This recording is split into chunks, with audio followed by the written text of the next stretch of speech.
Tonight on the Online Wine Tasting Club, a man cuts up a stick. We get all excited about tractors. And somebody struggles to keep a cheap fake beard on. It's time to dive deep into New Zealand with the adventurer series, New Zealand Masterclass.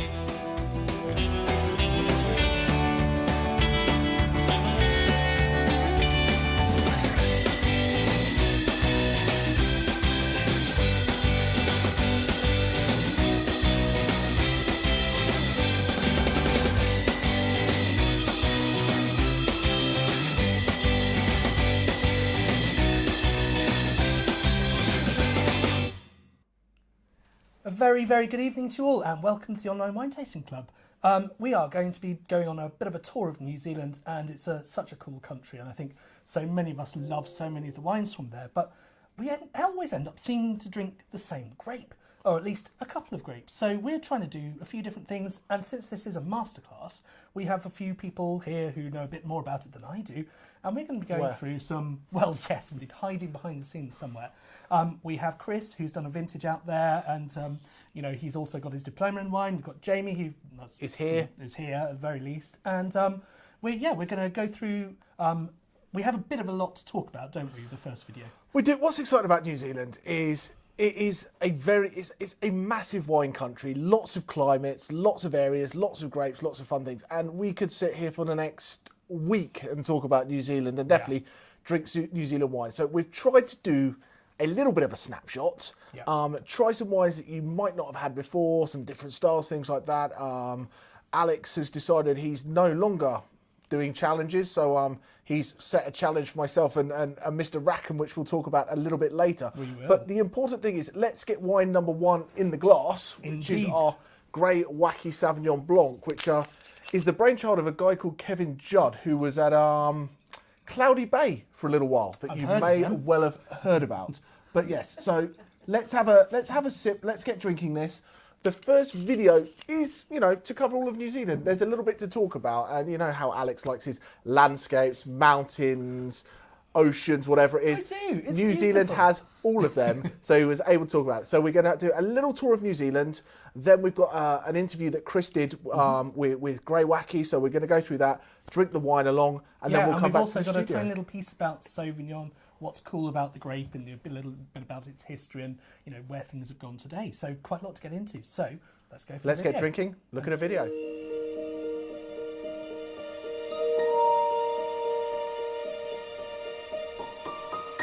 New Zealand, with its islands stretching around 1,000 miles from north to south, is home to some of the most dramatic landscapes in the world.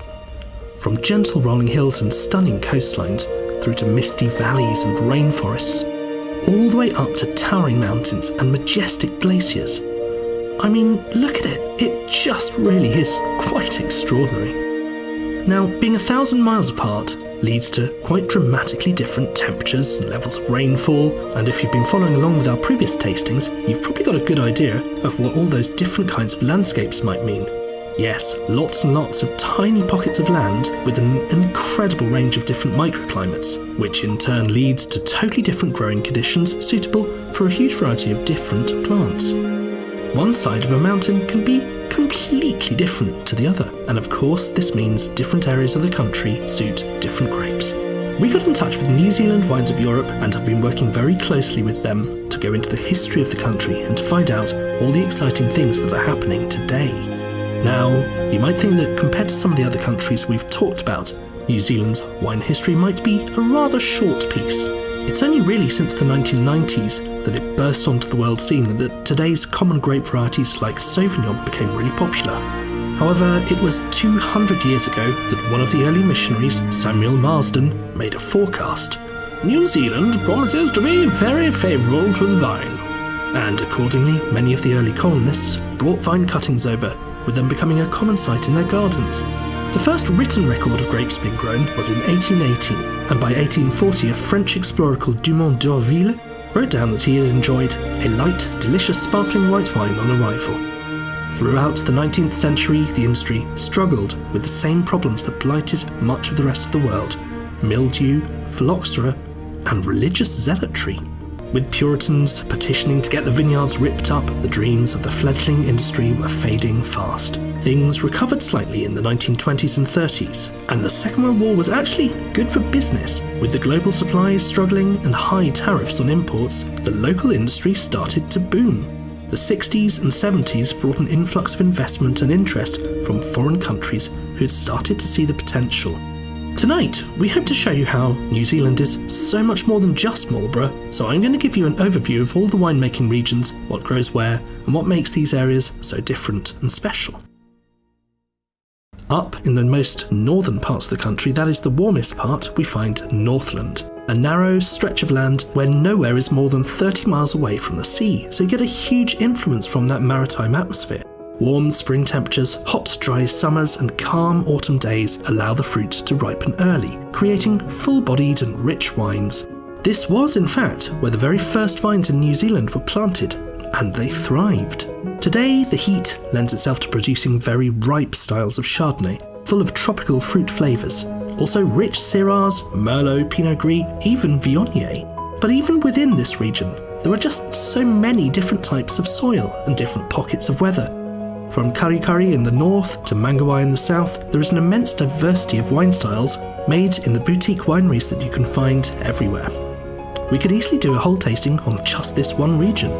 Moving to the area around the capital Auckland, it was planted by early settlers from Croatia and Lebanon. Here we find 3 different subregions: Waiheke Island, making rich Cabernet blends; West Auckland with older vines, more than 100 years old, creating stylish Merlot and Chardonnay. Going up about an hour to the north to the pretty rolling hills of Matakana, there are much younger vines, giving fruity Pinot Gris and Syrah. A little further south and on the western side of the North Island is Waikato and the Bay of Plenty. This has heavy loam soils over clay and a very strong influence on the coast, and here we find Pinot Noir, Pinot Gris and Sauvignon Blanc, varieties that prefer slightly cooler conditions. Moving back to the east side, Gisborne, where Captain Cook first landed, is famous for its rich history and its world-class Chardonnay. This area is one of the most dynamic with a great food scene. Here we see some entrepreneurial action with growers constantly experimenting with things like biodynamics, new varieties, new techniques. Ormond, on the north side of the city, is home to the Golden Slope, a 10-kilometre gently sloping, free-draining escarpment with limestone topsoil which produces some of Gisborne's best Chardonnay. Next, we're on to Hawke's Bay, which is actually 3 very different areas defined by the geography. Firstly, the coastal regions next to the sea with gravelly soils are proving great for growing Pinot Noir and Chardonnay. The hillsides of Havelock and Marikakaho are prized for their differences in altitude and aspect and are almost entirely planted with red varieties. Moving down, the alluvial plains have been shaped by rivers crisscrossing the region over millennia, leaving gravel beds and terraces. Areas such as the Gimblett Gravels and the Bridgepar Triangle are producing some of the finest Bordeaux blends and Syrahs in the region.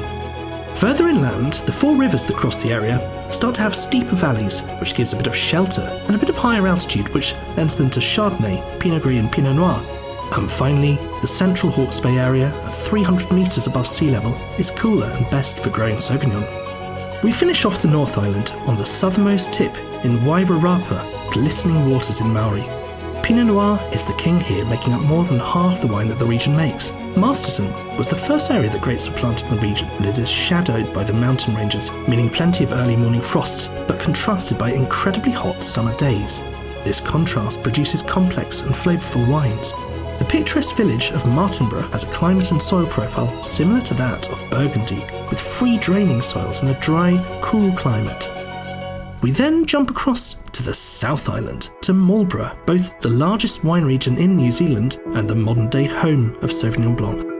But Marlborough is also not just one thing. The diverse soils and mesoclimates are revealing exciting new subregions. And it's within these unique subregions that Marlborough's future lies as winemakers seek out the interesting differences in terroir. Hailed as one of New Zealand's most sunny and dry regions, the Maori referred to the Wairau Valley as Kei Puta Te Wairau, the place with the hole in the cloud. Here we find Sauvignon thriving on the gravelly soils, and the closer you get to the sea, the more of a moderating influence that has on the temperature. The Aotearoa Valley is the most geographically distinct subregion, lying just south of the Wairau Valley and stretching inland from the sea, climbing towards the inland Kaikoura ranges. Cooler, drier, windier, and often with a degree of elevation, sites with typically lower yields produce bright, aromatic Pinot Noir and dramatic, distinctive Sauvignons. Finally, the southern valleys wrap around the surrounding hills. Soils and climates vary but tend to be a bit heavier and contain more clay than Wairau. It also becomes cooler and drier further south into the valleys. A broad range of varieties are grown according to the merit of each site, with particularly good Pinot Noir and aromatics such as Riesling. We then move west to Nelson, not very far, a tiny hop but a completely different climate. Here, some of the pioneers of the 1970s are still thriving, such as Seyfried, featured in our first ever tasting, and Nudorf, maker of tonight's wine number 3. The first subregion, Waimea, is Maori for river garden, and this traditional area for arable crops, orchards and hops has seen most of Nelson's recent expansion. Hermann Seyfried said that his viticulture professor told him that wherever hops grew well, so would vines, and they do so indeed, on stony alluvial soils with a moderating influence from the sea, creating lighter and fresher wines. To the west of the city, the verdant Muteri Hills are slightly warmer and wetter than Waimea, and the gravel-threaded clay soils give richness and texture to the wines. Going south, we start to see Pinot Noir really starting to dominate, first in the Canterbury Plains and the Waipara Valley near Christchurch. The North Canterbury region spans nearly 200 kilometres of the South Island's eastern coastline, with the magnificent Alps to the west and the sweeping Pacific Ocean to the east. The cool, dry climate, with good sunshine and long growing seasons, promote full varietal expression.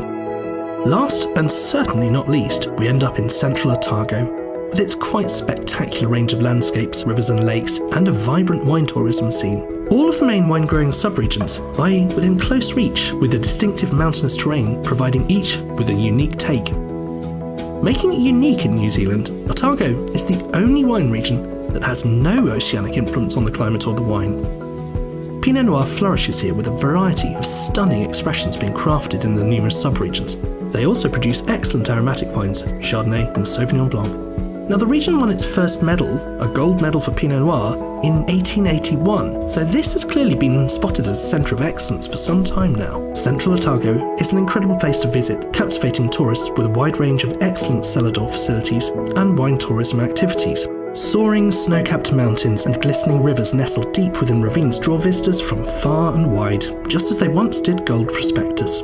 Now, let's talk about grapes, because many of the founders of the wine scene had come from Central Europe, places like Austria, and they initially planted what they knew and loved, going for reliable, trustworthy grapes that would produce a lot, if not necessarily creating the world's best quality wines, things like Müller-Thurgau. While popular locally, it was of course the shift to grapes such as Chardonnay, Pinot Noir and, yes, Sauvignon Blanc that took the wines all around the world.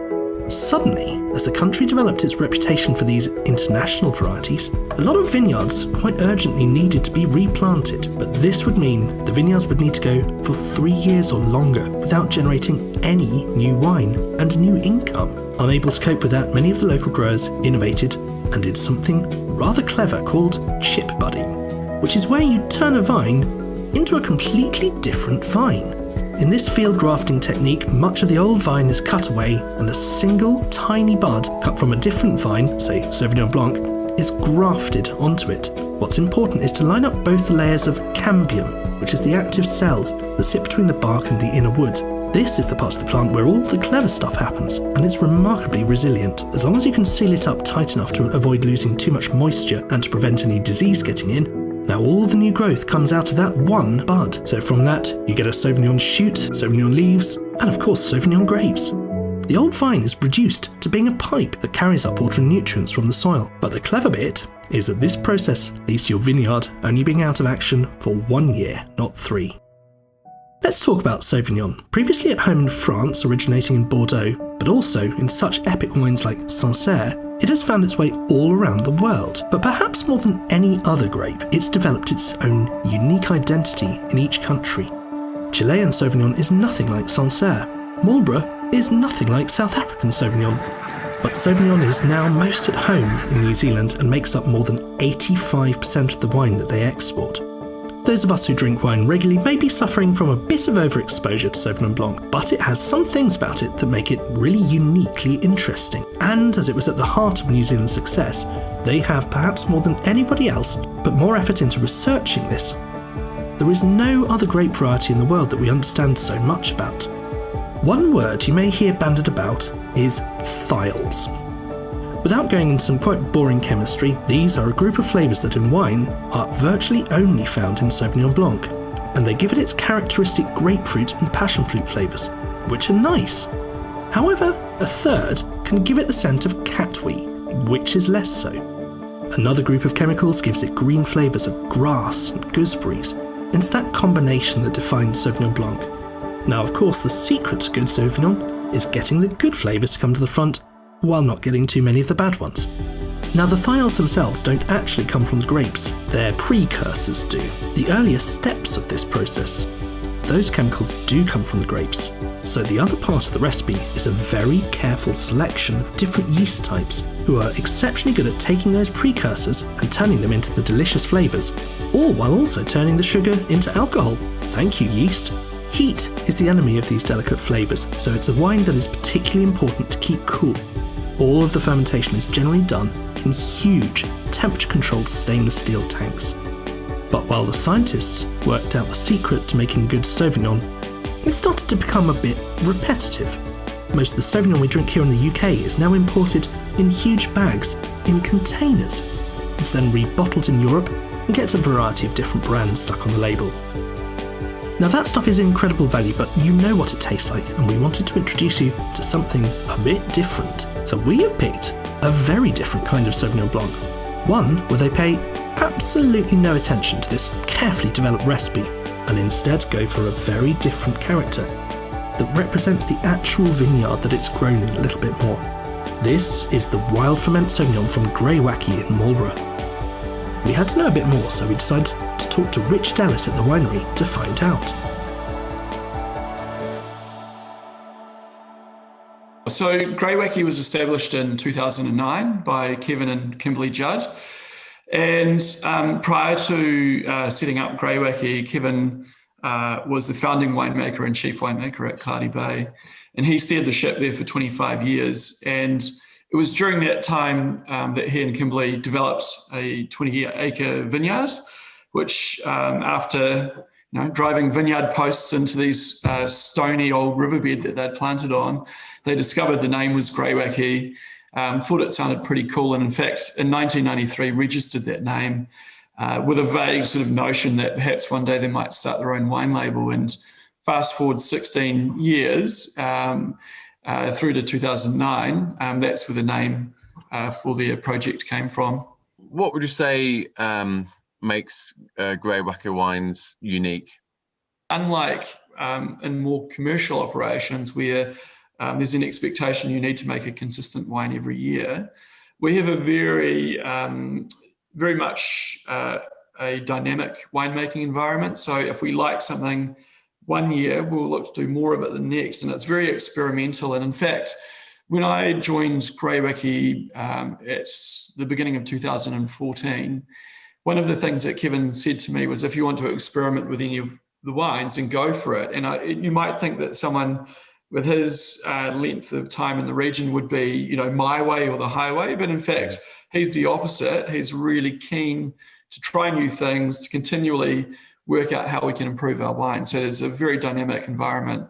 I mean, in terms of how we make the wines, there's a lot of wild fermentation. That in itself is a little risky, but the savouriness and these nutty floral elements that we get across our range, I think, we'd agree that were entirely beneficial and perhaps a slightly unique characteristic of Grey Wacky wines. Can you tell me a little bit more about your 2018 Wild Sauvignon? Our Wild Sauvignon grown on about 10 vineyard sites, starting from the central Wairau Plains and moving south towards the mouth of the Brancott Valley. It's mostly machine picked at night. The hillside vineyards we can't get a machine on, so we hand pick those. And all of that fruit's brought into the winery. It's pressed very gently, goes into a tank, and it's once it's in the tank generally that we'll decide how much goes to Sauvignon Blanc and how much goes to wild. If it's a slightly riper batch, we'll try and steer it towards the wild Sauvignon. And what we do is we put all of that juice, we take it from the tank, put it into mostly old French oak barrels.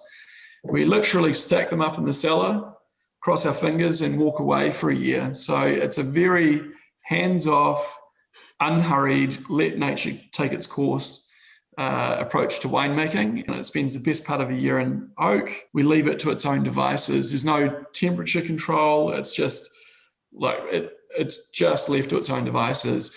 Right before the next harvest, so about now, we'll go through and we'll actually empty those barrels.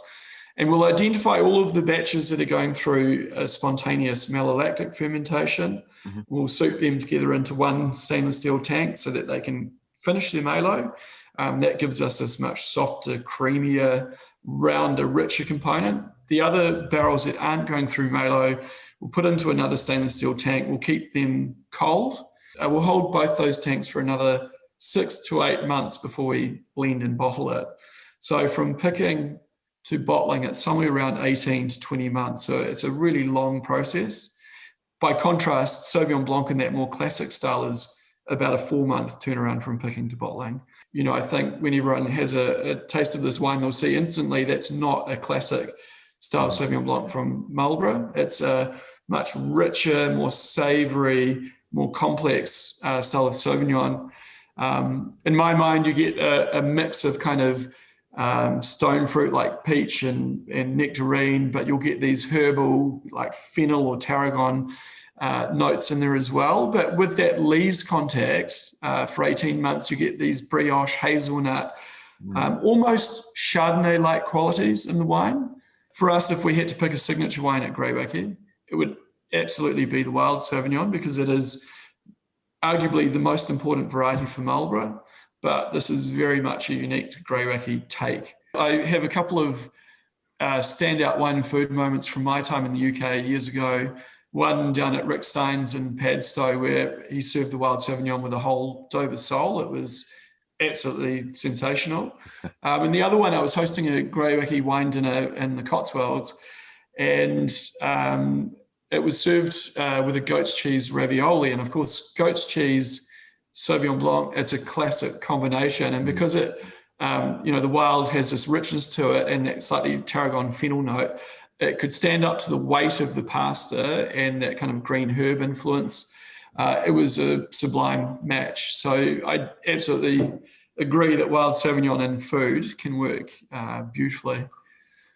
Sounds great. Hey, thanks very much, Chris. I really do appreciate it. Yeah, no problem, man. It's been great to see you. Well, welcome back. I hope you survived that. It's a really fascinating wine. And I'm not the hugest fan of the standard, a lot of the cheaper Sauvignon Blancs, and yet I still find myself, when I see them on offer in the supermarket, you're going, oh, that's £6, and you end up buying it because we need to drink something more reasonably priced, as well as these wonderful things. Absolutely, and this classic New Zealand Sauvignon Blanc, it is what it is, and it does very well because of what it is. It's classically that style. Yeah. But what we try and do on the adventurers level is go, there's more than just that.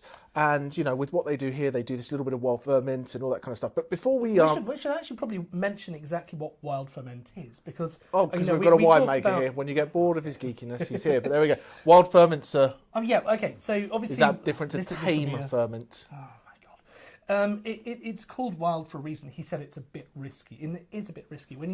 What you're doing is you're not... the first step you normally do when you bring the grapes in and you've crushed them is to basically knock out any of the yeast and bacteria that are there on the grapes when you bring it in. And then you introduce new special selected yeast that will bring out those flavours in exactly the right way. When you do a wild ferment, you're relying on whatever microbes were in the vineyard. And on the whole, these will be brilliant. And they will be unique to that site. And that's what makes it so cool and so interesting. However, it can go hideously wrong. And if it all goes hideously wrong, you've got a bit of an expensive mistake on your hands, haven't you? So yeah, it's cool. It makes more interesting, more complex wines. You get different yeast taking over at different stages of the ferment.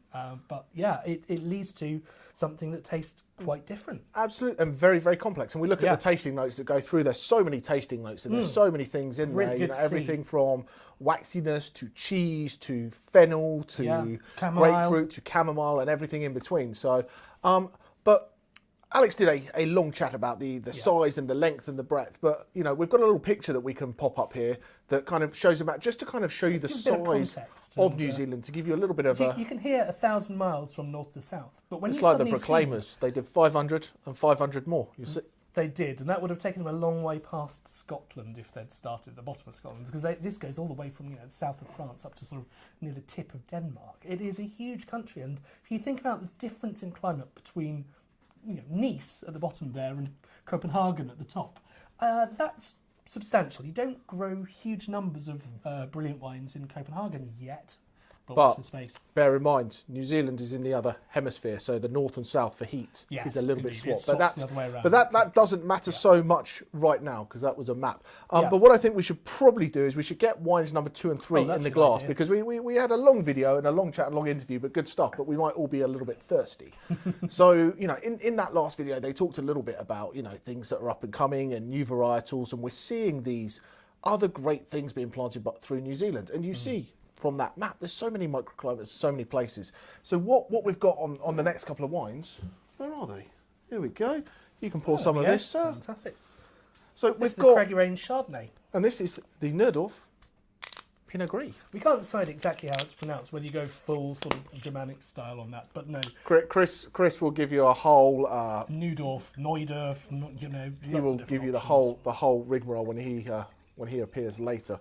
I'll swap with you, sir. Yeah, okay. You can pour for me. That's but right. yeah, these are two, again, quite different wines. Absolutely. So where we're at, we've got one on the North Island, one on the South Island. One has come from kind of more humble beginnings, where they kind of built the brand up. One came through someone who just wanted to start from scratch and make amazing wine. So wine number 2, this one, is the Craggy Range Kidnappers Chardonnay.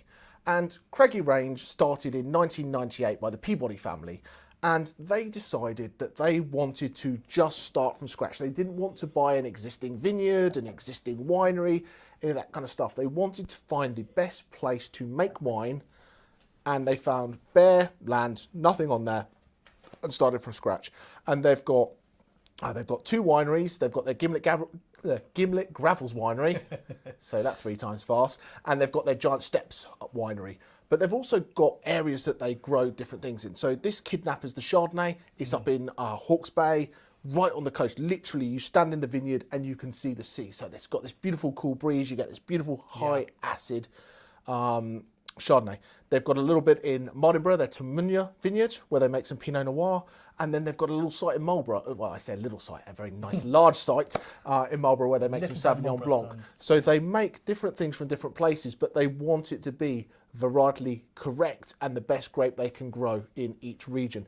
But what we have here is the Kidnappers Chardonnay. And I think this is just an education on how great New World Chardonnay can be. Because sometimes we think New World Chardonnay and we think big, rich, oaky, over the top. This is bright, it's fresh. They do put some oak in it, so there's a little bit of French oak here, some new, some old. So you get that touch of oak and that roundness to it, but you still keep this beautiful, beautiful, fresh acidity. That's mouthwatering. Really, it is lovely, and for me, this is fresh seafood. This, you know, Chardonnay, lobster, happy days. I think this would be a great pairing. And this wouldn't be possible without being so close to the sea. We talked a bit about the maritime influence. Well, it's a moderating influence, because you think about the amount of air that sits above the ocean and how the water acts to sort of cool that air.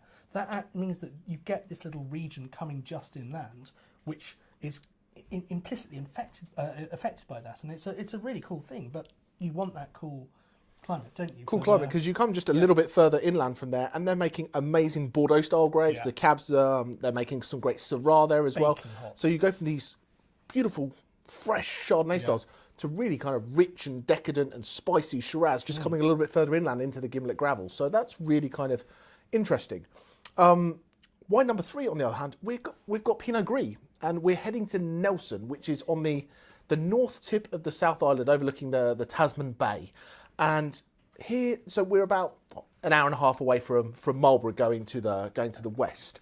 And they grow some absolutely phenomenal, what they call the aromatic varietals here. So there's some Riesling being grown, there's some Pinot Gris, some Albarino.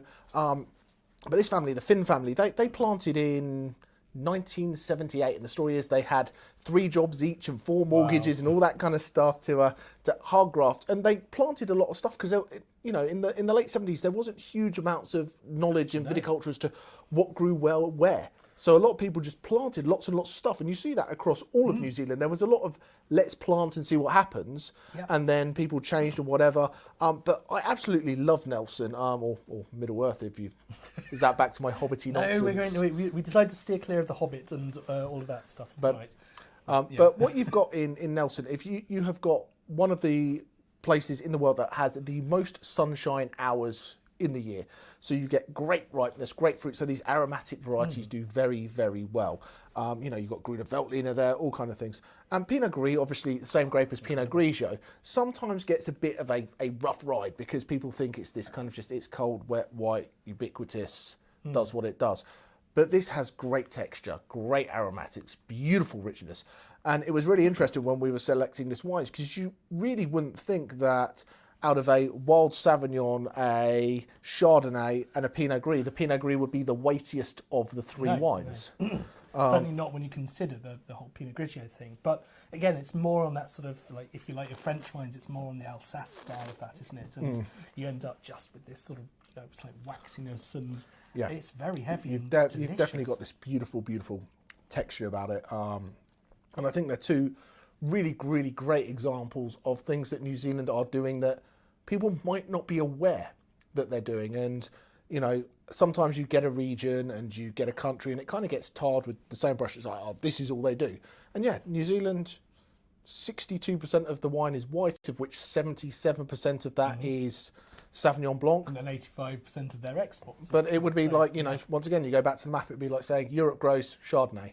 Well, isn't that the most ridiculous thing to say? So you've got to look at these tiny little pockets and these great things that are being grown. No, I think it's also just worth saying that the diversity of all those different people who came over and decided to try their hand at growing grapes, because from the early days, obviously they saw it was possible, but they brought over what they wanted, whether they were from Lebanon, whether they were from Austria, and they brought their own unique influence. No, absolutely. One of my favourite producers is the Seifried family, and they're in Nelson as well, and they've got Austrian heritage, and they grow Grüner Veltliner and Zweigelt, and because that's what they knew from home, and that's what they grew, and that's what makes wine fun and global and interesting. Is it's not what's in the glass has to be good, absolutely, but the stories and the heritage and what people had to go through to make get this into a bottle for us to enjoy is really sometimes quite exceptional. It is, and it's also really great where the people had their hearts on their sleeves. It was so easy to want to jump onto that Sauvignon Blanc bandwagon when they saw, holy moly, it is a premium wine that is selling all around the world. Exports to the US, exports to the UK especially were leading this, but it was everywhere. And that was a thing which it took a bit of guts to say, no, I'm going to hold on to my Grüner Veltliner, my Pinot Gris, because I care more about having this thing which means something to me than just chasing after the latest profit. But actually, it's probably served them quite well in the long run, hasn't it? It gives that point of uniqueness. Yeah. And you can walk down, if you go to walk down the supermarket aisle, you can find 27 different New Zealand Sauvignon Blancs running from £8 to £12, and which one do I have? Having something like this, yes, of a slightly more premium price point, these wines, but they make different wines at a lesser price point as well. But it's hard for the importers to want to focus on those. It gives that point of difference. But talking about importing, unless people are buying it, it's difficult to import. And if you only import a little bit, it costs more per bottle to bring in. And Chris, superstar import wine buyer person, will attest to that. And that's why he likes to bring us lots of things like Malbec, because that's an easy one. Let's talk about tasting notes of these ones, though, because Chardonnay and Pinot Gris, you wouldn't really sort of think in the same kind of category. One's obviously normally very, very sort of aromatic and in this sort of style of wine, and Chardonnay is citrus, apple, a bit of oak, and Chablis style freshness and those kind of things. But you put them side to side, they stand up to each other. It's really interesting. They really do. It's because they both are really, really well balanced. And for those who have been on many of these calls, you will be so annoyed with me using the word balanced. A balanced drinking game for at least for some crowd of this. But every time you say balanced, well, we wouldn't get past 8, would we? But yeah, so what you have with that, with this, you've got the baked apple and the citrus, and you've got that beautiful freshness. With this one, we've got the aromatics, we've got that weightiness on the palate, but the acid, I think, is probably even a little bit higher than in this to keep it nice and fresh. But this is definitely more aromatics. This is more flavour driven, in my humble opinion. This, I think, is more kind of like seafood. This is something that I would sit and have a glass of wine, or something like a cheese board, something a little bit more, you know, relaxed, something like some manchego or some mature cheddar that's got that almost like little bit of salinity to it. I think would be really good with this. Yeah. It's not too far into that sort of tropical fruit side of Chardonnay as well, as they develop that, which is really nice to see. So no, but I think it's important. You know, everyone like on the chat, that your tasting notes are absolutely phenomenal. Like we're happy to share what we think, but there's some great tasting notes coming through. Delighted to see them. But if I can read them from here, got to get a bigger text.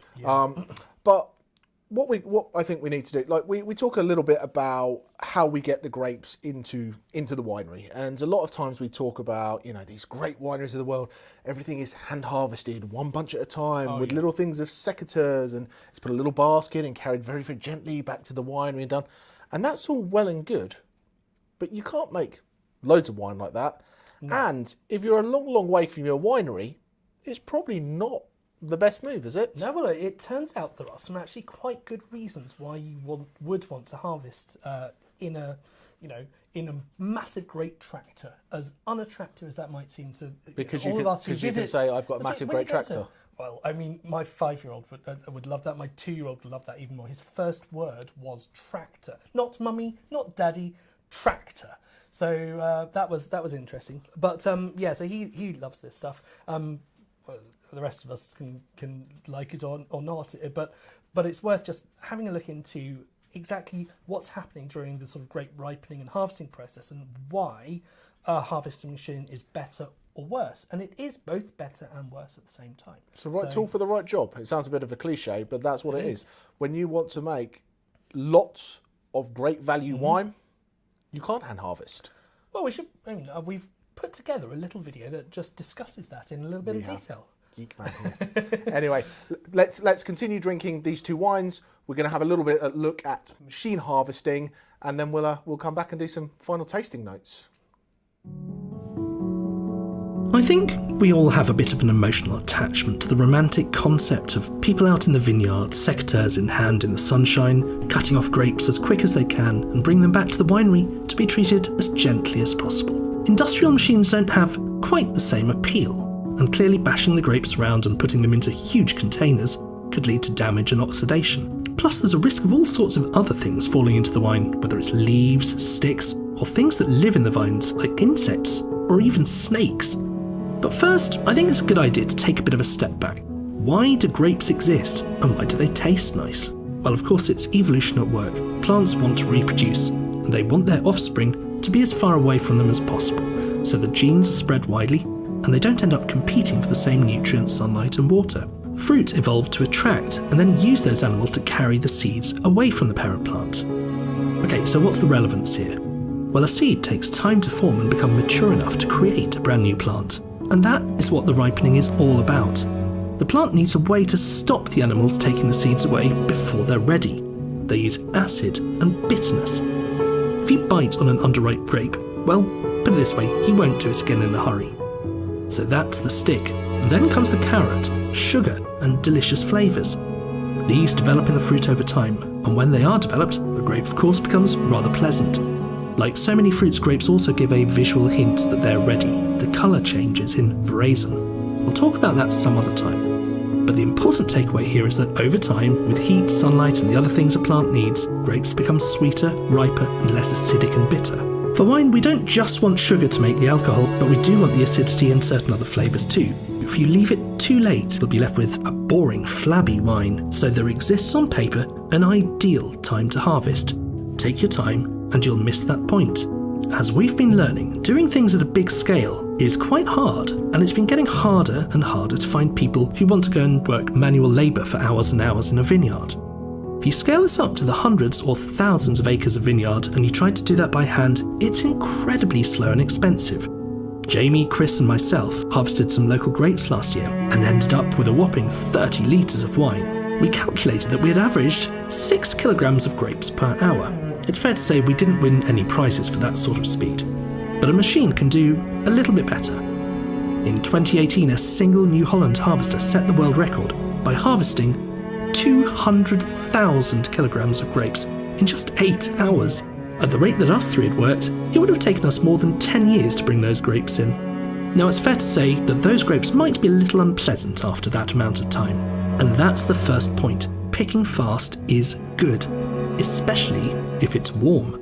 The next point is about how long those grapes stay in good condition when they've been picked in a warm place like the Gimlet Gravels. You just don't want them to be sitting around in the heat. You want to get them into that cool fermentation vessel as soon as possible, and it's especially true for fragile grapes like Sauvignon.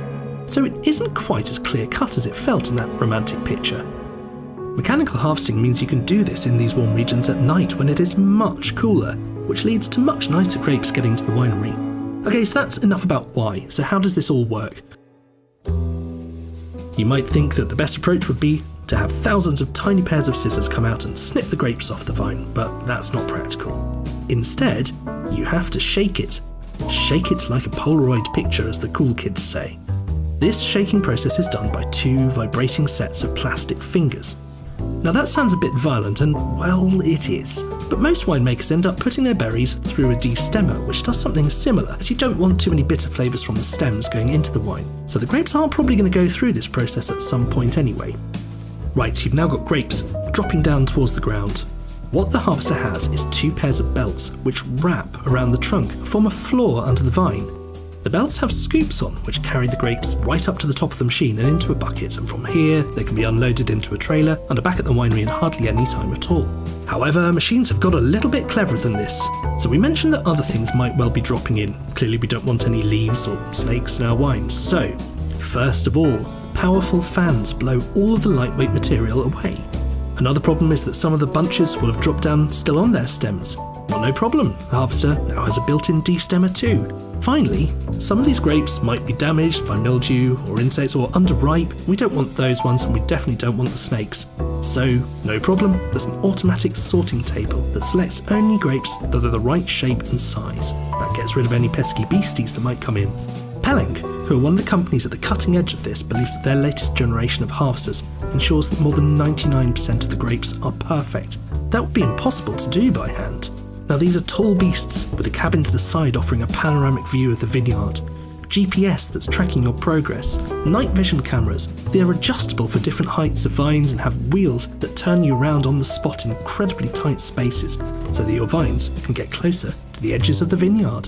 But the harvest is only done one time a year, and the earliest generation of these machines sat for the rest of the year doing nothing. To make a better use of the significant investment, you can now take the harvesting bit off the harvester and fit some other things: a pruner, a wire lifter, a leaf stripper, a trimmer, a sprayer, a muck spreader. Basically, there's no shortage of toys that you can buy, but toys that really help out with the most boring, laborious parts of vineyard life. And that's what machine harvesting is all about.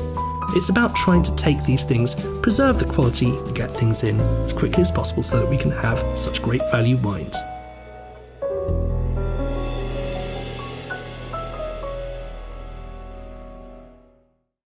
We're over. We did. Right, welcome back. I hope you enjoyed that. Certainly if you've got any young children who like their tractors, I hope they enjoyed that as well. But Past their bedtime, I isn't it? hope it's past They their can bedtime. they can rewatch it on YouTube. They can rewatch it on YouTube, absolutely, with Tractor Ted as well. But no, these are 2 cool wines. But we've been seeing some really interesting tasting notes, and a lot of people have thought that it was quite subtle and quite light. And it's a really good point. We had a bit of a challenge. Humour. Like I would say. No, I'm not gonna, okay, I'm no. gonna Back hold, to the wine. Hold off on that one. But what do you think? So it's a lot, and there's a couple of things going. That the Chardonnay after the Sauvignon Blanc was a little bit light and a little bit kind of fresh, and there wasn't huge amounts about it. And I understand that, and I really do. When we're doing these tastings, kind of the way to put the wines together, we kind of want to make sure we're telling a story as we go through. So we put the Sauvignon first because I think that's what people think about New Zealand, and we went from there. And then what we wanted to do is these two as a comparison between the two. Yeah. because I feel if we put the Sauvignon against either of these, it would have absolutely overpowered it. Yeah, it's just such a different style.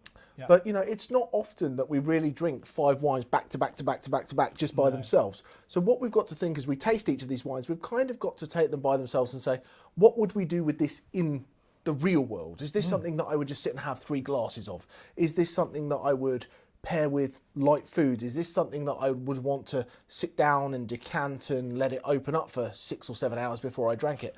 And those kind of things. So what we've got to think is, it's not, is this wine better than this wine or better than this wine? They're all different, and personal preference is hugely important, and which ones do you like are really important. But what reason would you open that bottle of wine compared to that bottle of wine compared to that bottle of wine?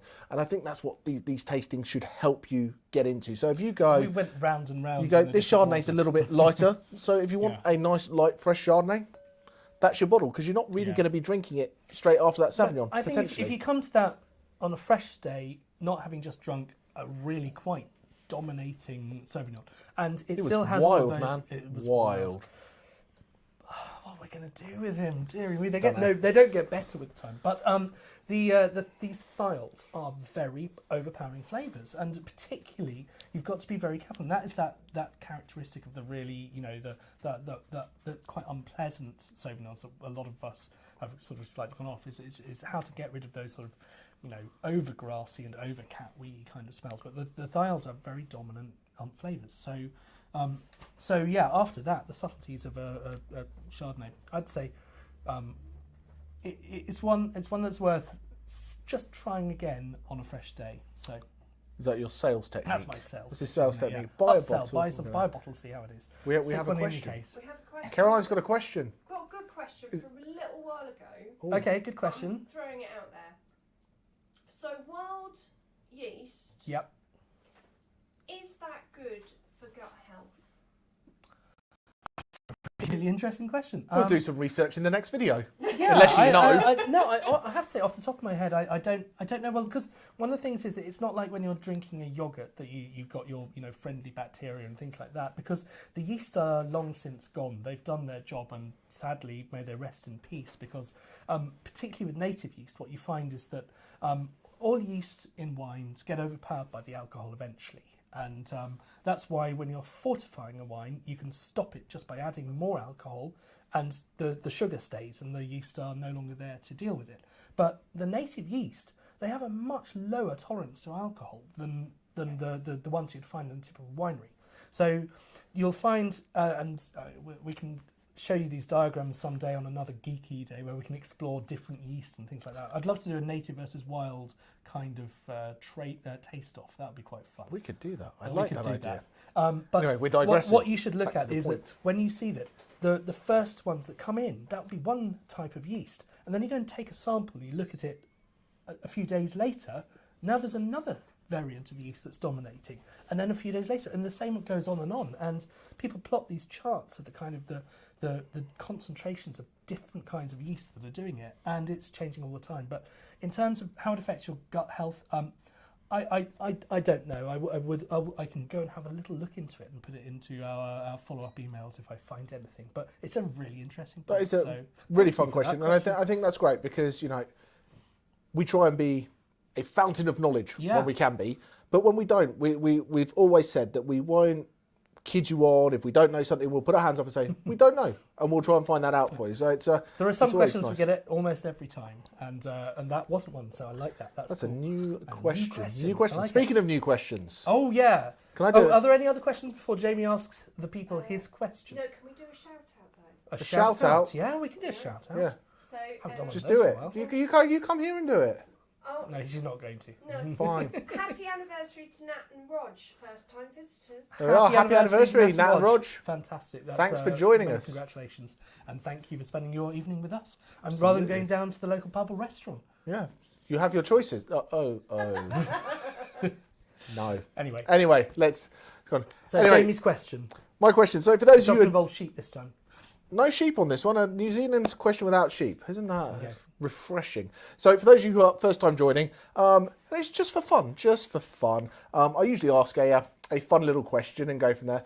But what I've learnt is for all our months of lockdown and being on Zoom and the internet, everyone has got very good at Googling. So if I said, how many vineyards are there in New Zealand? Everyone would have the right answer. So I've got to get a little bit around the houses. So today's question, and it's multiple choice, so I make it nice and easy for everybody, is a little bit about rugby, because New Zealand like their rugby. They've won the Rugby World Cup 3 times, as much as more than anyone else apart from South Africa. They're tied with South Africa for 3 World Cup wins. They beat us, didn't they? At one semi-finals, wasn't it? That doesn't matter. That doesn't matter. But if they wanted to get better, they would probably need more rugby pitches.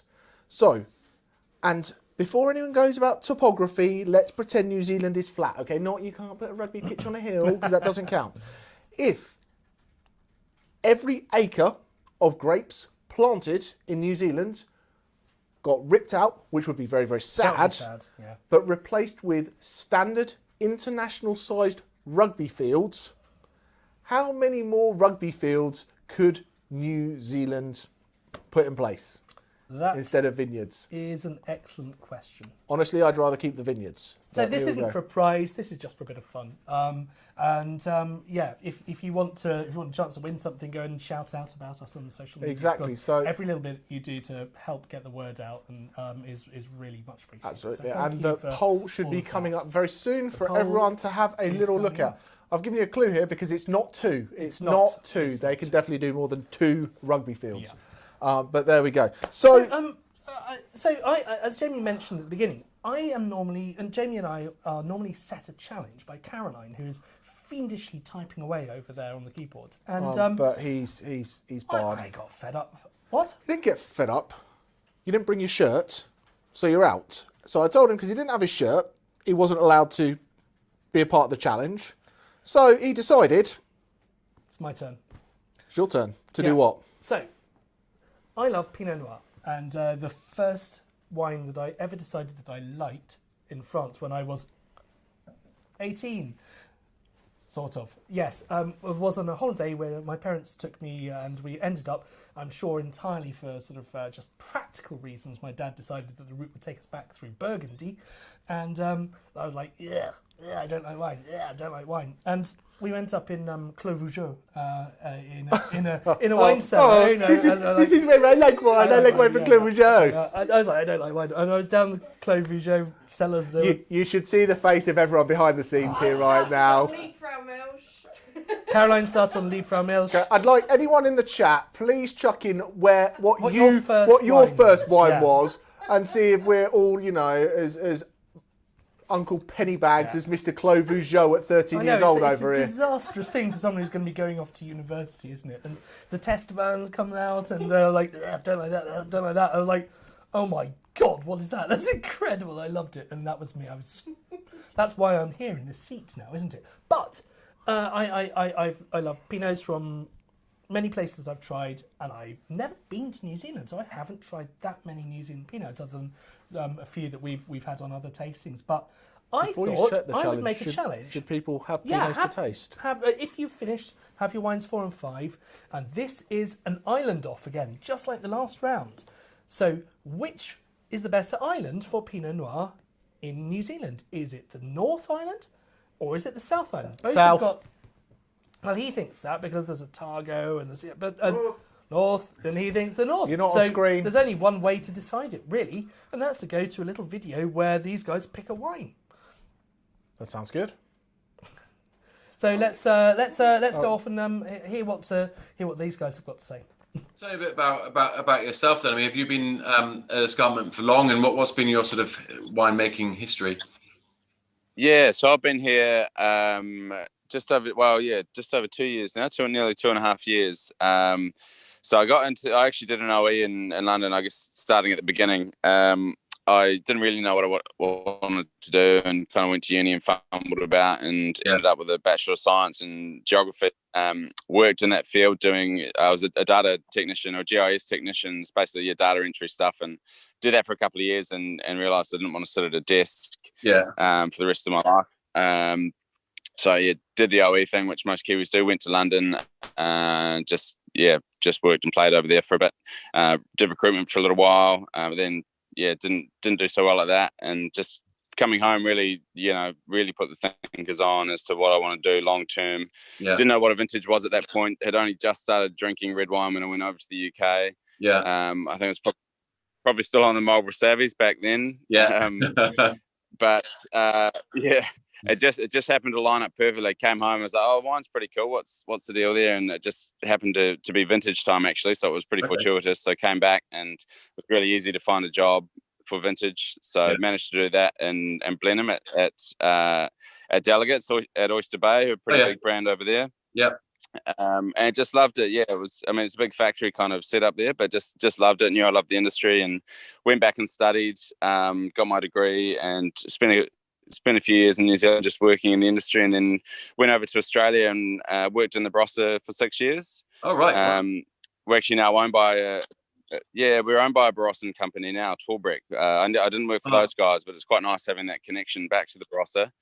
So worked in the Barossa for 6 years, then came back to Marlborough for 18 months. Again, it's just a job to get me home, but it was again working at a bit of a juice factory, so it was kind of stuck behind a computer again. So I wanted to, I love being hands-on and love the small places because you get to do bits of everything, and got the opportunity to come here, and here I am. So with regards to vineyard sites and things like that, are they all owned, or do you buy from sort of contract growers? So we have a mix. We've got just under 20 hectares planted here at the winery site. So that's our escarpment vineyard.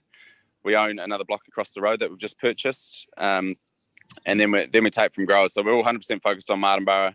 So here, when I say here, we're about 7 minutes out of not even sort of 5 minutes out of the township itself. And then kind of the stretch where all the other wineries are and where the vineyards are. It's a very, very small region, but same soil profile, slightly different in terms of heat summation here. We generally ripen a couple of weeks later than town. There's a little in between that, kind of almost a little gully up through here, so it does affect the weather slightly. So we have fruit out here on Tamuna Road, and then a number of growers in town. We've got single vineyards in town, but all focused on really it's the alluvial gravel soil, the free draining soil that we're interested in.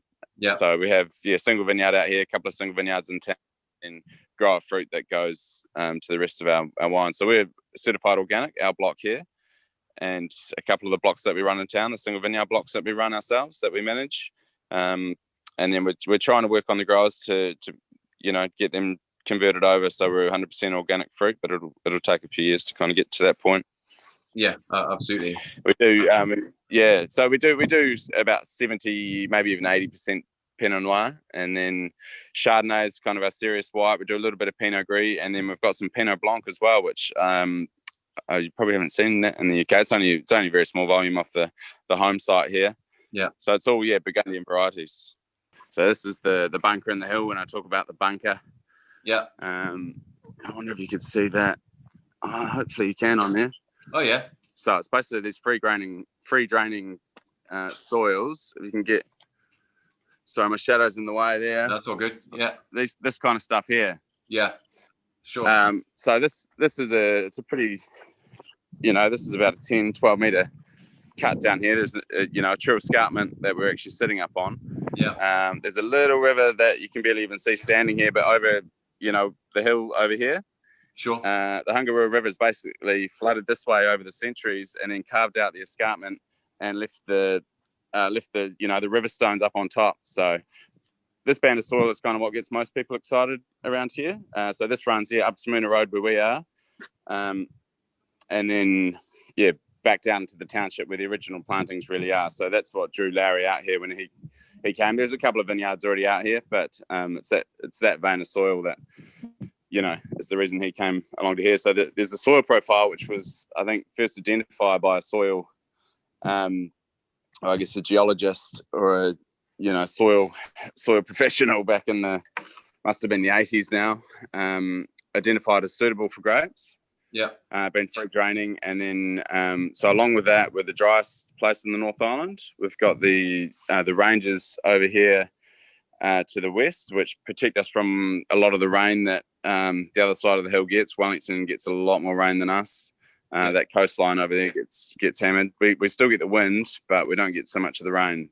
Okay. So we're protected, from that side. And then the other side, there's a small range over here as well. So we're fairly sheltered in terms of rainfall, but we do get a lot of wind, which kind of naturally devigors the vine.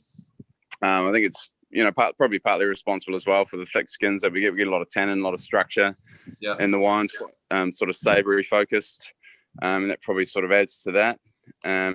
So that's sort of the key drivers. I appreciate that, man. Thanks so much. Awesome. Cool. No worries, buddy. Take it easy. Have a good day. You too. Cheers. Bye.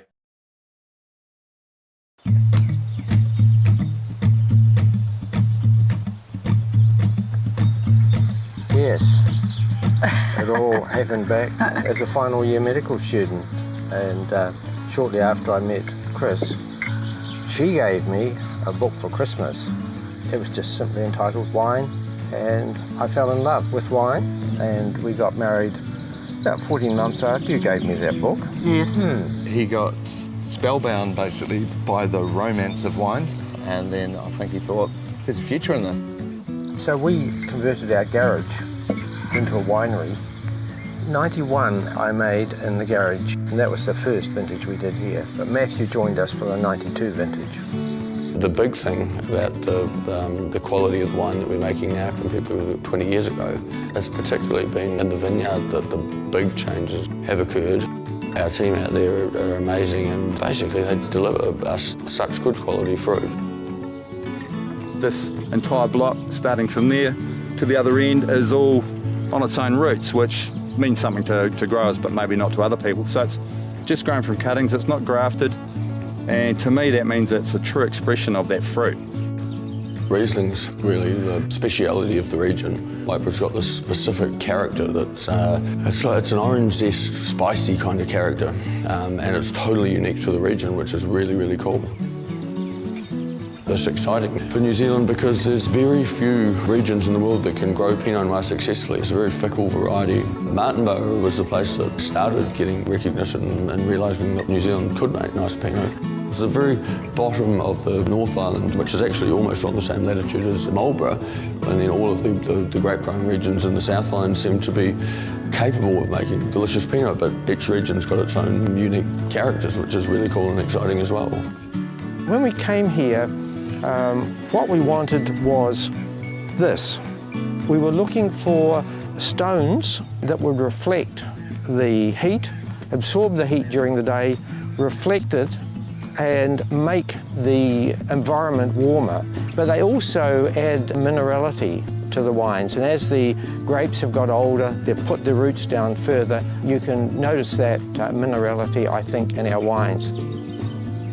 When we moved in here, it was just a completely flat paddock. If you know anything about the countryside of North Canterbury and you drive through in the summer, you'll see every paddock's brown. When you come into here now, it's a little bit of an oasis and everything's quite green.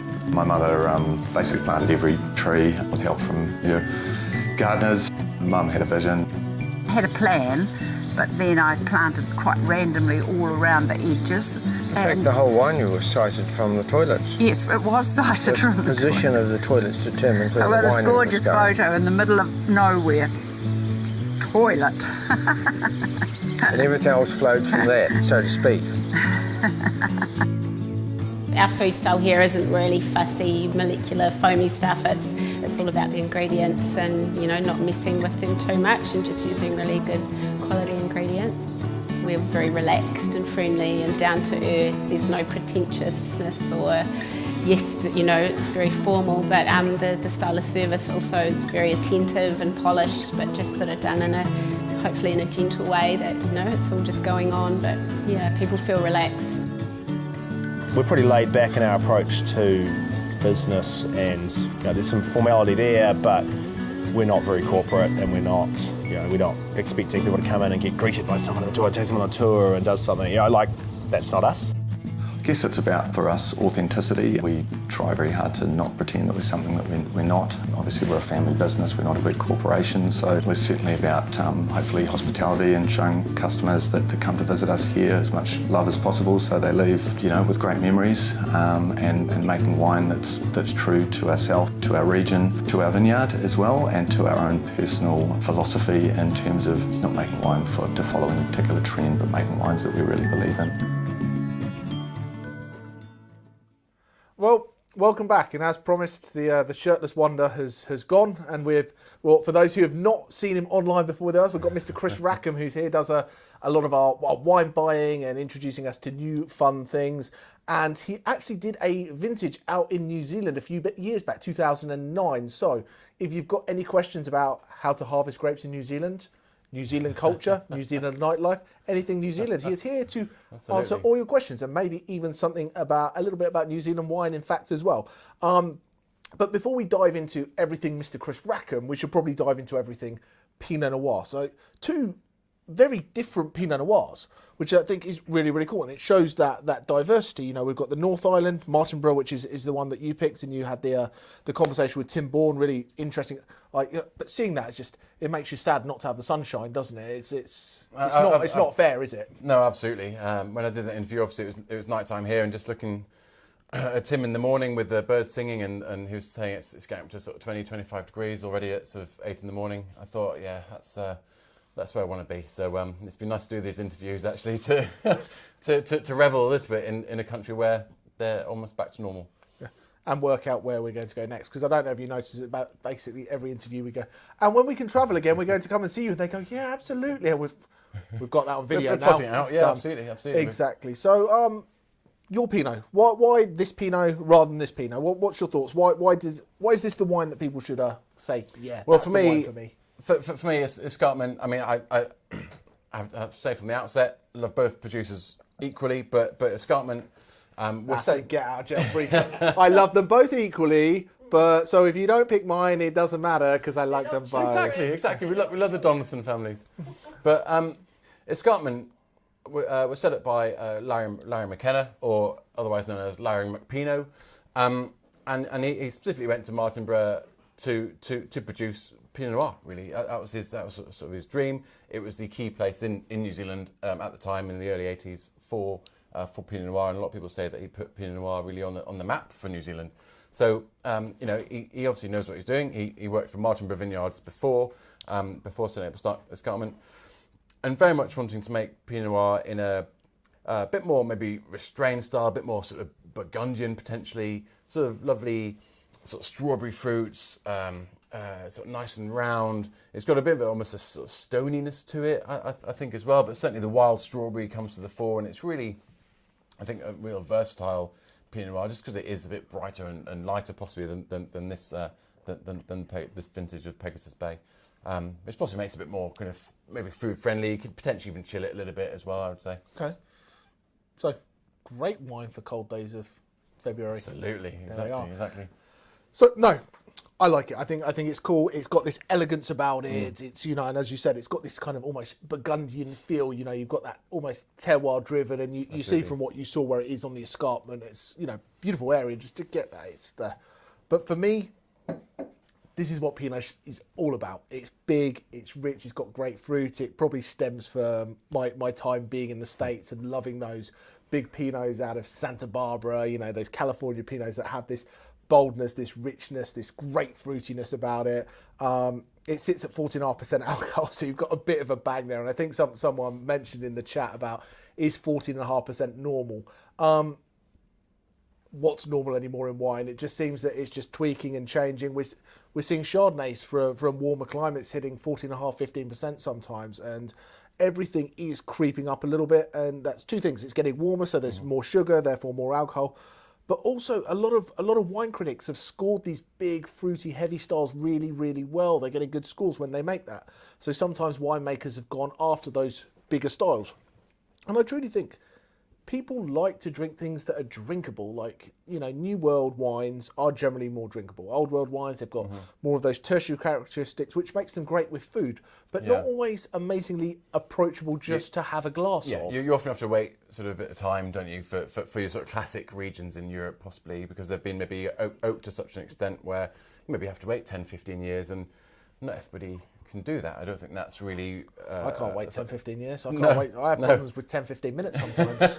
Absolutely. But so I just really like this style. I like this richness, this roundness, this fruitiness. But yeah, alcohol in wine is generally creeping up a little bit, and that's just the way it is. But this is why we're starting to see other regions. You look at English wine. English wine is now able to make some really good quality wine because the temperature has crept up a little bit, and now we're at a normal level of ripeness. In England, we're what Chablis was 10, 12 years ago for that, so we're able to do that. So it's wine is an ever-changing landscape, and I really, really believe that in the next 5 to 10 years, a lot of people talk about this old world, new world split. I think that's going to be gone. It's going to be about winemaking technique, winemaking style. When you pick the grapes, if you pick it early because you want to keep acidity, if you let it run because you want richness and higher alcohol and things like that.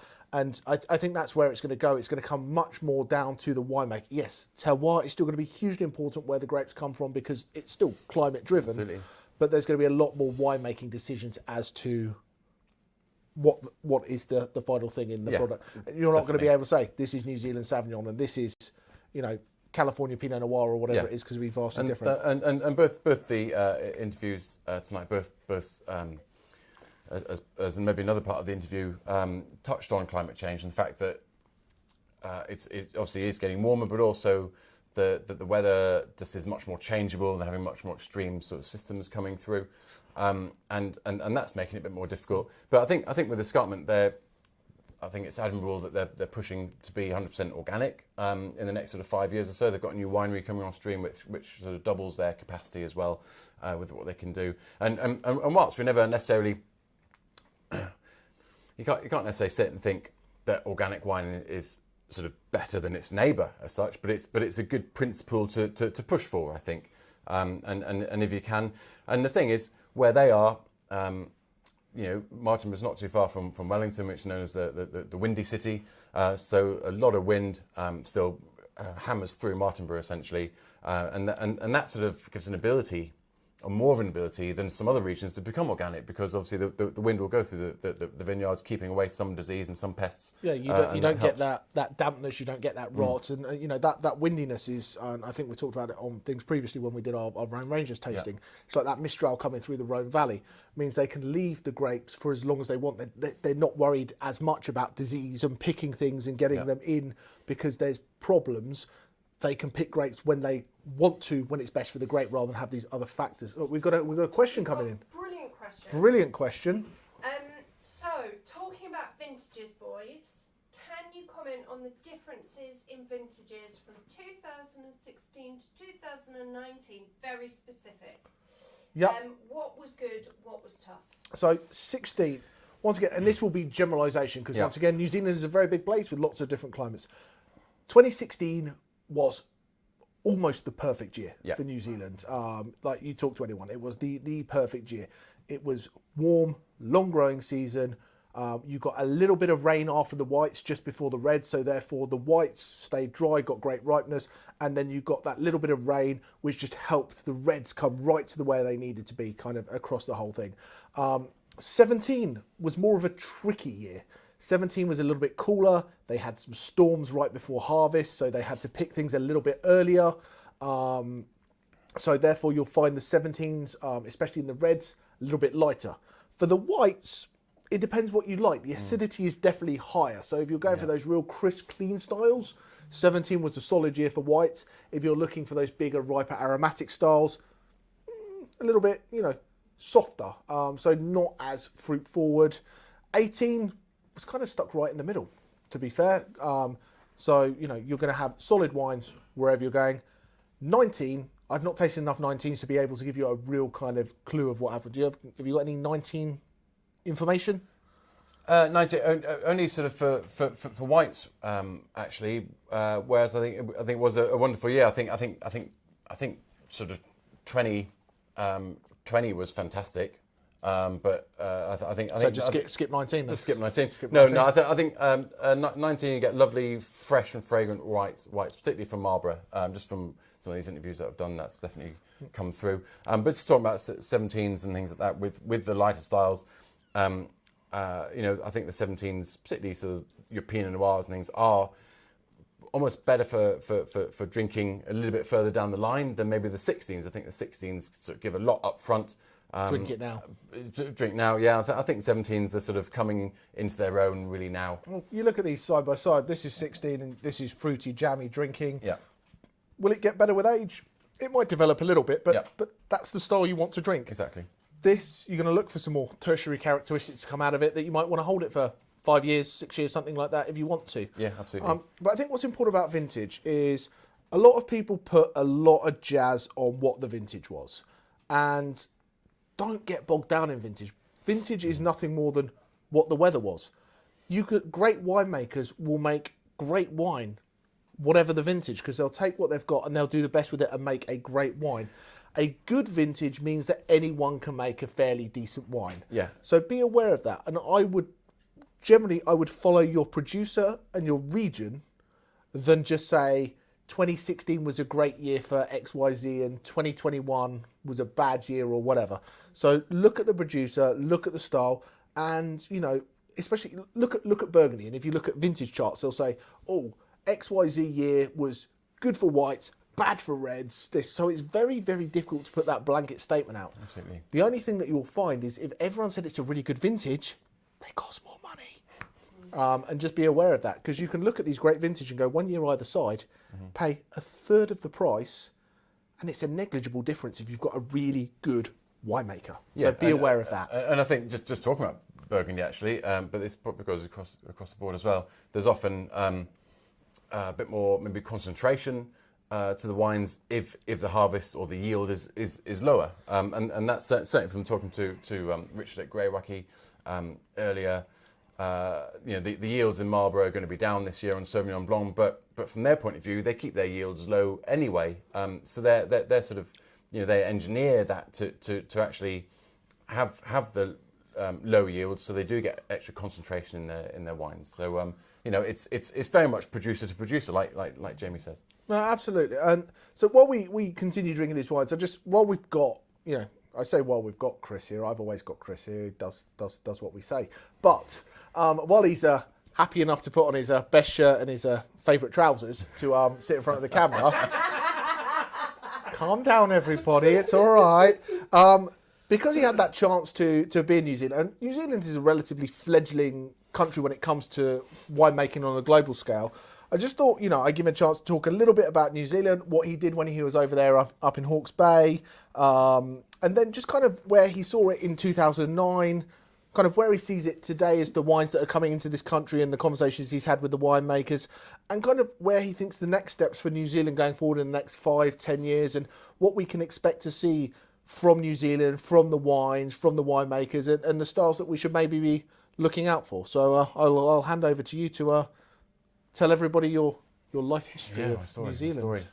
Yeah, so back in 2009, very fortunate to go over to New Zealand for the best part of a year, and ended up in Napier and did a vintage for a big company really called Corbyn's, who at the time were owned by Pernod Ricard. So it's not one of the boutique-y sort of places that you might imagine, but same sense. This massive winery where they had so many sort of 250,000 litre tanks that you'd be dealing with, but they would also have a barrel room where they'd be doing interesting little bits and pieces with Gewürztraminer and a dessert wine and all these sort of things. So by being that sort of size, enabled them to experiment with other bits, which I thought was really interesting. Whereabouts is Napier in regards to where we are in New Zealand and regionality? So Napier's on the coast in Hawke's Bay, sort of halfway down the North Island, really, on the east coast. Napier's a fantastic place. It was raised by an earthquake back in the sort of 1920s. Rebuilt a lot of it in Art Deco style, so they have this sort of Art Deco celebration every year, and that's quite a cool thing. But yeah, certainly not too far from the Given It Gravels, Cape Kidnappers, where obviously the Chardonnay was from tonight, and a really, really interesting and developing area. Gimlet Gravels in Hawke's Bay sort of got on the map really with their Syrah, their sort of peppery style Syrahs, and that was really fantastic to get my head around at the time, because it's often when you're in a place and trying something new and different, you think, well, that really stands out in your mind. But certainly, as Jamie alluded to before, lots of Bordeaux blends and things there now, but at the same time aromatic grape varieties too, sort of Viogniers and things like that. But what I was really fortunate to do, I mean, firstly, the vintage, luckily they took both myself and my wife on, so both worked there, which was a great experience. But also, we were able to tour all the way from Cape Reinga at the top of the North Island, all the way down to Stewart Island, off Invercargill at the bottom. So, we went throughout the entire country, really, and focused on the wine regions. So that was a really fantastic way to sort of learn about what grows best where, who the sort of iconic wineries and winemakers are from those sort of areas. Hence speaking about Larry McKenna and the Donaldson family tonight with these two Pinot Noirs, and there's so much going on. But in terms of potentially things that have happened since '09, I mean, Grey Wacky, for example, formed in '09 when I was over there, so they were only starting up at that point, which is just fascinating to think that they've got such a following and such fantastic wines, sort of just being 11 years old. Really. Yeah, and they're seen as an icon. And you look at French Bordeaux houses and French Burgundy houses. They've been around for generations. You talk about 25 generations or 300 years.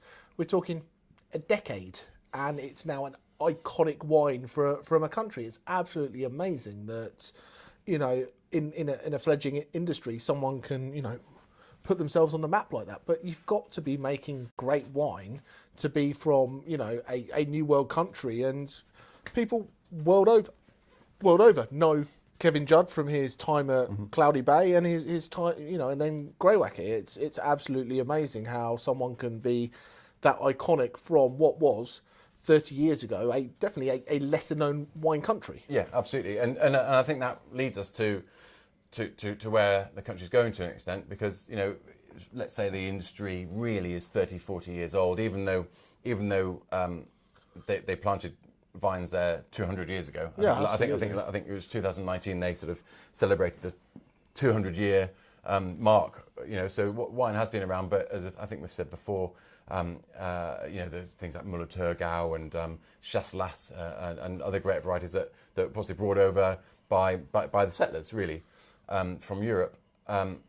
But it's really, since the sort of late 70s, early 80s, really, that it started to be a little bit really more going. global. And I think that's the thing. We talk about a lot of countries being new to the wine industry. Yeah, absolutely. And they're really not new to the wine industry. They're kind of new to us on a global scale. We're doing Eastern Europe in a couple of months, for example, and they've been making wine for thousands. You look at Armenia as maybe the birthplace of wine, but it hasn't had the gravitas globally that everybody else has. And I think New Zealand has it. Yeah, they've been making it for a long, long time, but for us knowing it in the world of wine and being a real player, it's been since the 70s and 80s. Yeah, absolutely. And it's really seeing a changing regard to an extent with a lot of producers. I mean, if you take Neudorf, I know we were talking about pronunciation of Neudorf before. I say Neudorf, people say Neudorf. It's however you want it, I think, unless you talk to the Finn family themselves. But Rosie Finn is taking the mantle there, and she's sort of running with it. Sort of from her parents essentially. So I think you're seeing a different generation now come through in the New Zealand wine industry, and they're going to push it on in different ways. They'll have, as Tim Bourne was saying in the Escarpment interview, he did his overseas experience in the UK and in Europe. A lot of these winemakers are touring Europe when you're allowed to, and doing harvests and vintages and learning new things. So the industry will keep developing, and certainly in the last 10 years you've seen it develop with different grape varieties, sort of Viognier, Pinot Gris, Albarino. Certainly in Nelson, Albarino has become a bit of a big thing. Obviously based upon the sort of the history just sort of north of Portugal, really, in Galicia.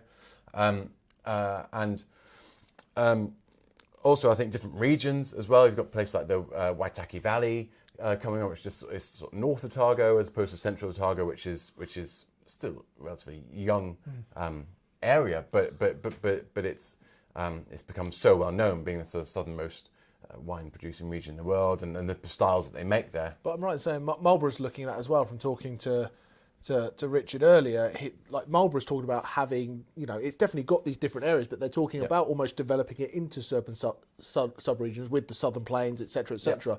That when you pick a Marlborough Sauvignon Blanc and it says it's from here, it will be stylistically from here, which it's really, really cool to see that developing, because I've said on tastings before, I think New Zealand was one of the first countries that I saw in the wine industry that kind of got its sense of place. When I first got into the wine industry, people wanted a medium dry or a medium, and then it turned into a Chablis or a Peace Porter or a Lieberfrau Milch or a whatever those 100 things went on the tastings, a Buckfast or a Blue Nun perhaps. But there wasn't. But there wasn't really that sense of place. Then someone might want a Chablis or a Sancerre, but didn't realise that it was made with Chardonnay or Sauvignon Blanc. I think Marlborough New Zealand Sauvignon Blanc was one of the first things that I started hearing on a regular basis, that people knew that it was a place from a country made with that grape, and they like that style. And that's truly pioneering in the wine, because they've made it accessible to everybody. Yeah. I mean, when I started in the industry, it sort of coincided. It was 2005, and that sort of coincided really when with that sort of boom of Marlborough Sauvignon being sort of everywhere. The big brands coming out, and those price points, as Alex spoke about before, sort of $5.99 and things like that. Hopefully move on. We're gonna stop yabbering. We'll stop reminiscing about his holidays and whatever, and we'll go. That's working. Can you say a very happy birthday to Tamara in Edinburgh, please? Tamara in Edinburgh, happy birthday. Chris, are you going to sing? He doesn't sing. No songs, no birthday shanties. Right. Nobody knows. Annabelle is asking for some advice. She's looking for a red wine that both her and her husband can enjoy together. He prefers heavier reds. She prefers lighter reds. Have a bottle of each and be friends. or a half bottle of each, and then you're still enjoying the same moment. Is there something that can bring them together? Something that sits down the middle. If you like a lighter wine, if you find a lighter style wine, something like a Pinot Noir, that kind of style, and jump to New World, you will get that richness and that fruit. If you've got a heavier style of wine, something like an Australian Shiraz, and dial it back to Old World and do like a Chateauneuf de Pape, that will kind of sit you in the middle. So warmer climates give you more richness in fruit. Cooler climates, you generally end up with the earth and the spice. So if you find somewhere that's kind of in between, southern Spain is a good place to go. Somewhere like Jumilla, because you get that fruitiness. It's rich, but it's not chewy and tannic and spicy. So maybe a Monastrell from the south of France. Or if we're going to sit in New Zealand, go to Hawke's Bay and drink the St. Clair Merlot. I think that is beautiful. It's soft, it's drinkable, it's got spice, it's not overbearing. And we sell it, so you can buy it. There's a bottle of it in the mixed case. There's a bottle of it in the mixed case. I don't. Alex is selling here, but I'm giving you real things. But We've got another great question, which is both these two Pinot Noirs are quite different in style, but how will they age? And which one would maybe age better? And what would you expect to see coming through more with both of those? So interesting. I think for longevity, I think the Pegasus Bay will last for longer, but I do not think it will improve as much as the escarpment. I think over the next 5 years, the escarpment will develop and get more tertiary flavours and will get more foodie friendly, and you'll see a difference.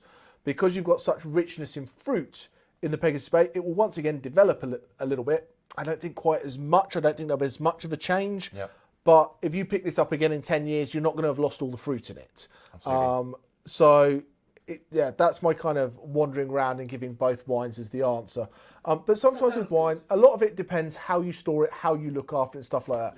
And you know what? I do not have the patience to wait 10 years to open that bottle of wine. Now, you probably want to know what my verdicts are on these two wines and who's won the challenge. Not really. But I'm going to No. be magnanimous tonight and let the audience decide. Oh, that's very good of you. So shall we find out what the winning? Well, should we find out first of all who won Jamie's ridiculous question? It's up.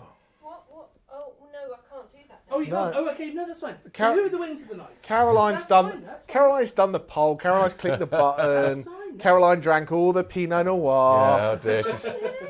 Caroline didn't drink any Pinot Noir, so she's either drunk nothing or too much, but we don't know what the line is. Who won? I can't see. But here we go. Nor can I. I'm still on the lead from... Caroline's still on her bottle of Buckfast. But while this is popping up, have we got any other questions? Just launch the poll again, I was also just wanting to say something about oh yes. About sort of a couple of bits about where New Zealand are going, just generally, and I think it's great they've got this sustainability program where I think that essentially 98% of their vineyards at the moment are sustainable under this new regime, and obviously they're going for 100% quite soon. I think that's a really great thing, just in terms of saving water. A lot of water is used in wineries. I was certainly pumping a lot of water around wineries when I was over there, and I think that's a great thing for a country to get together and focus on. Obviously, a lot of producers are going to be doing more than that, but it's a good benchmark. And the appellation system in Marlborough as well, which is interesting because it's sort of it's an opt-in though, isn't it? At the moment, it's not. You can say, I want to be a part of this. Yeah, but you know, but it's steps, isn't it? Yeah, it's steps, and the wine has to be 100% Marlborough. And it has to be bottled in Marlborough as well, which means that if you know we're all for the world of wine working in mysterious ways, and obviously there's so many labels in the UK that are not necessarily attached to wineries as such, but they've been brought over, like Alex was mentioning before, in these sort of big sort of bags. But it essentially avoids anybody blending that with something else from another country and marketing it as Marlborough Sauvignon. So it's a protectionist thing, but it very much harks back to what Europe does with their appellation systems anyway, so it's very interesting. Exactly. It gives people the confidence of buying something that they think they're going to get. Yeah. How are we doing with the poll over there? Do we... Some people are asking. There's a question. A question? Jamie, have we won an award recently? I was getting to that. I don't There's a question on the chat. Who asked it? Nathan. Did we win an award? Did we win an award? I don't know. I don't have it. If right. we do, it's never to hand. It's never to hand. So, I've been a bit excited about this, and I thought I had to keep it away for a minute. But me. No. We were lucky enough to get nominated for a Drinks Retail Award for Best Independent Retail Promotion. And we got nominated for it, and then we won it. And we were up against some really, really great people in the industry. We were up against Davies Wine Bars and Vin Noble, and somehow a week past Tuesday, we watched the ceremony and we were announced as the winner of this award. So Can I also just say, how good was the production on that award ceremony? Production was amazing. Especially with the voiceover from, we had the countdown guy, wasn't there? Oh no, University Challenge. Challenge. Sorry. We were honoured. Especially by a girl called Amanda. Amanda, I thought Amanda was the superstar tonight. absolutely, I think so. absolutely. And she's on the chat. There we are. So thank you, Amanda. No, thank you very much. It was absolutely phenomenal. Roger Tilling, that's the voiceover guy. It was an absolute pleasure Yeah. to be involved, pleasure to even be considered in our first year of being around. And if you get bored of me in the next 2 minutes, please switch off. But it couldn't be done. Me and Alex opened this up a year ago as Tring Winery, and we then got 36 days of being open as a winery, and we had to pivot and go online, and I was putting big bottles into little bottles, and then we developed our try and get it through your letterbox, and we've been trying to develop that very, very quickly. How many samples have we done now? We've sent over 50,000 samples out, and we're working very, very quickly to get to our 2.0 generation wine packaging, so it's a little bit more solid, a little bit more friendly, and for each and every one of you on here, is going to have 6 wines in it instead of 5. Shh, don't tell anybody. But truly, without, Alex supporting me from the beginning and us working and saying that this was a good thing to do, Caroline coming in, marketing and producing and whatever, Chris sorting out the winery and the wines, Molly, who's somewhere maybe watching, who knows, doing the fluffy bits, Cherry doing deliveries at the beginning and doing all our marketing and dealing with every email that you've sent into. He's going to start thanking his babysitters. I'm getting there. I've not forgotten anybody. We've got a lady, Sharon, who works here, who puts literally every pouch into every box so you guys can get your tastings. Our family who have put up with us sitting here till whatever time in the morning editing videos, and each and every one of you who have bought a tasting, posted on Facebook, dealt with things not being perfect and supported us going through. We wouldn't have this without everybody else. As we said, we're new and we just want to go from strength to strength, and this is an absolute testament that you guys believe that this is a really kind of fun drinking wine kind of thing. So I'm going to stop now because otherwise it's going to be the end of it. What was the right answer to the question? Oh, the question. 20,000. 20,000 rugby pitches. One person actually said 2. One person. When I said it, wasn't it? I guess I put money on it. It was my wife because she thought I would be lying to her. But there we go. So 2 was that. What? A couple of people need to go, and they're desperate to know. Okay. What the prices are and how. Okay, put the prices up. Let's put the price up. We'll put the prices up. Should we announce the wines of the night as well? Yeah, let's do that. What we'll do. The winning white. What was the winning white, Caroline? I didn't see that one. This is very exciting. The winning white was. Out of the two was the Pinot Gris. So Pinot Gris was the winning white with what percentage? 66. 66%. Stunning wine with the south, stunning win for the South Island. Yeah, and then the reds. 67% said wine 5 from Martinborough. Wow, that's. So South Island. South Island for the win. But Jamie, you were right. The wine of the night was the Sauvignon Blanc, and that shows it's what New Zealand still does better. There's some amazing wines out there, but that's what it's famous for. Yeah, and we certainly can't sit maligning, New Zealand Sauvignon Blanc at all. Even though people expect a certain thing, but it's going in lots of different ways. There's people who are doing it in low alcohol. There's people doing it wild ferment. There's people doing it in all these sort of different ways, and trying to just bring something different to the game. And I think that's a big area of. Did anyone have a good time? No. No one had a good time. Thank you very much. It's just us now. Everyone's gone. And who's coming back? Quite a few people. Quite a few coming back. Is anyone not coming back because of Alex's shirts? Yeah, 5 people. 500 people aren't coming back because of Alex's shirts. Yeah. So send him a shirt and go from there. So I know we've over. What do you want to say? We have overrun, but we have overrun. We I'm should still mention here. we went viral. No, we shouldn't mention we went viral. No one cares about going viral. No, you can sit there in your corner and be quiet. You're not over here now. But anyway, what's happening next? Next month we are doing Australia, which I think we know. So we're doing our Discoverers. We're going to do a little bit of a tour. The Adventurers, which is this one, we're doing the Adelaide Superzone. We may be doing Dead Arm Shiraz from McLaren Vale, from our friends at Darenberg. Yeah, beautiful. We might have a wine made by the ex-winemaker of Penfold. Who knows what's going on? There's lots of fun stuff coming in. Grapes you may know, but absolute icon wines coming through for the Adventure Series next month. We're then going to do some Chilean wine and some Eastern European wines, which was probably wines that you may not know. So I think this is about it from us. I hope you've had a wonderful time. We've managed to get away without Alex singing his bloody sea shanty that apparently went viral, but that's why we had to kick him away at this. So you just kept watching it. Yeah. Yeah. It's had 10,000 views, and what has Alex been doing for the last 2 weeks? Oh, he's watched it 10,000 times. But anyway, it's been an absolute pleasure. Once again, if you've got some pictures that you want to put on Instagram, all that kind of stuff, we'll pick a winner, send you a voucher. But thank you for supporting us. Absolutely. Thank you for joining us. And yeah, we wouldn't have this without each and every one of you. So can we say? You can say. You're new. You can say roll credits. Yep.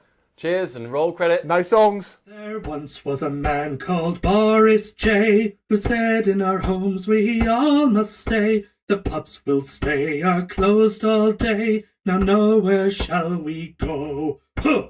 Soon may my tasting come to bring me Pinot or Sauvignon.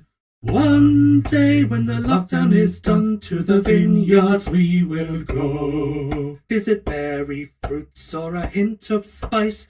Fresh cut grass or some egg fried rice? We've sniffed it once and we've tasted twice. I think it's Côte du Rhône. Huh! Soon may my tasting come to bring me Napa and Mornington. One day when the lockdown is done, to the vineyards we will go. Corona's barely New Zealand's sin. Jacinda stopped it from coming in. The wines are so good that here's the thing, we just can't wait to go. Huh!